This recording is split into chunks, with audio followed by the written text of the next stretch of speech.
All right. So have you ever been out in like public and seen a car out in a parking lot or on the street or just on the side of the road and thought to yourself, damn, that car just looks so nice, or it just sounds so nice, or it's fast. I want to drive that car, like those type of vibes.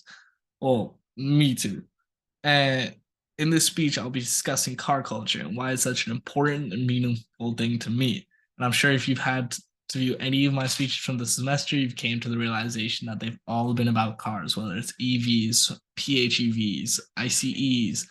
And the thing that all those have in common is those are a type of car. So internal combustion engine, your gas engines, your PHEVs, plug-in hybrid electric vehicles, so your plug-ins with gas and electric batteries, and then your full EVs, which are just straight EVs.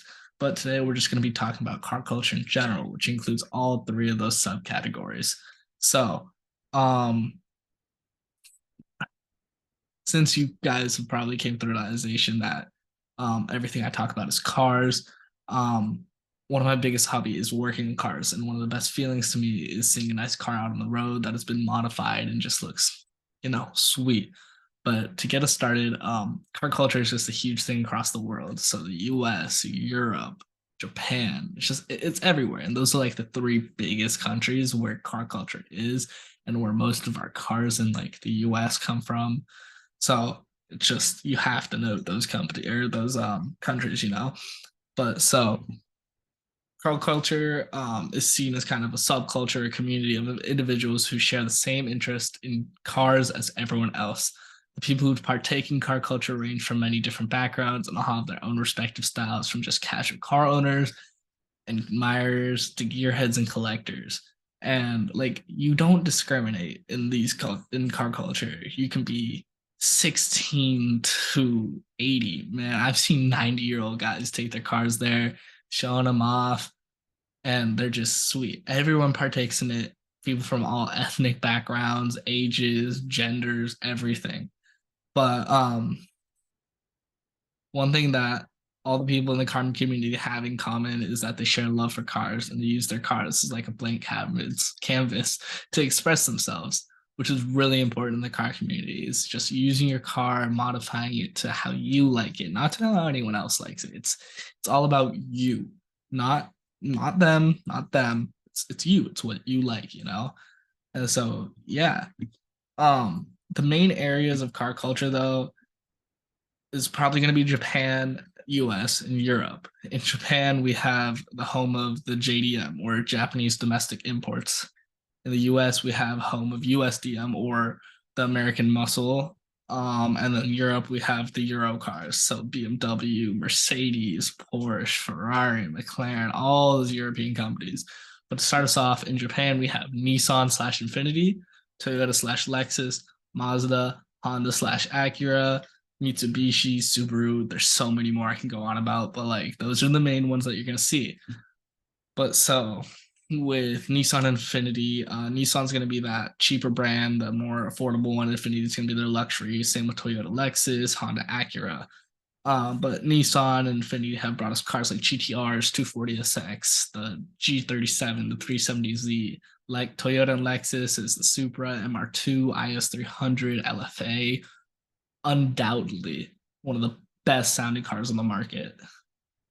We have Mazda with the MX-5 Miata, the RX-7, whether it be FC, FB, FD, goes on.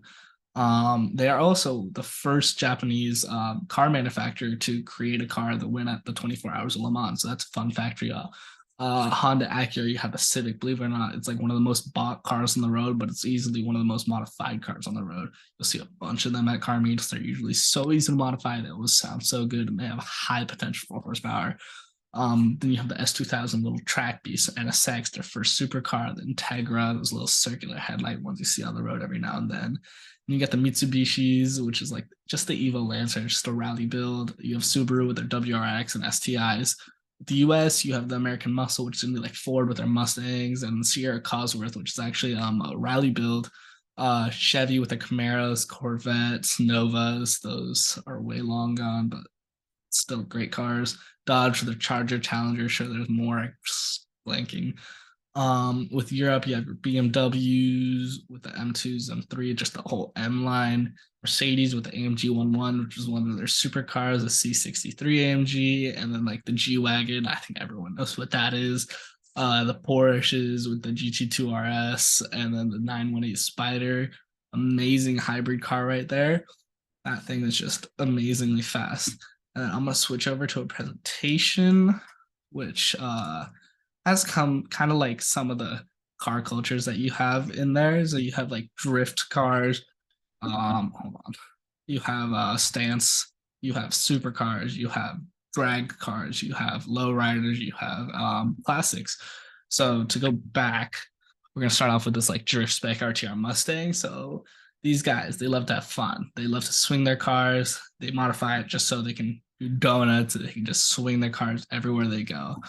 With these guys, honestly, not a fan, but they look cool every now and then. These are like show cars, stance cars. It's really impractical, but stance is practically what those wheels are doing. That's what you'd call a stance build. So when those, that's called negative camber, positive camber is like this with the wheels, but this is negative camber. These cars pretty impractical. They're really cool. They'll sound cool. They'll look great. They're mainly meant for show. Supercars, these are cars that are just nice from factory, absolute beast anywhere you go, and just pinnacle of luxury, if you know what I mean. And you have your drag specs. Most of these cars just fully gutted on interior, literally nothing inside them.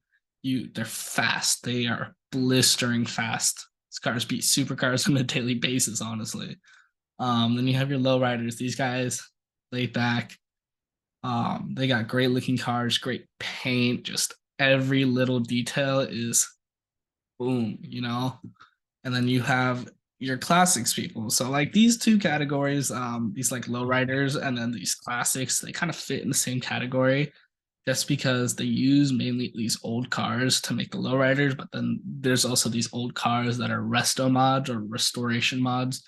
So you take like these really crappy old cars and turn them into these really good looking cars, like they're just straight from factory back in 1966. But like this is an example of a great restored car. It's going to be a 66 GT350 fastback. Tell because it has like this little sloping back instead of like just the straight down back. But great old car. But other than that, that's really what car culture is about. It's mainly just embracing your car, embracing other people's cars, seeing what they envision for their car, what you envision for your car, and showing off what you really like and what you think is great for your car. So thank you, and hope you guys have a wonderful next semester, wonderful rest of your semester, and a wonderful summer break.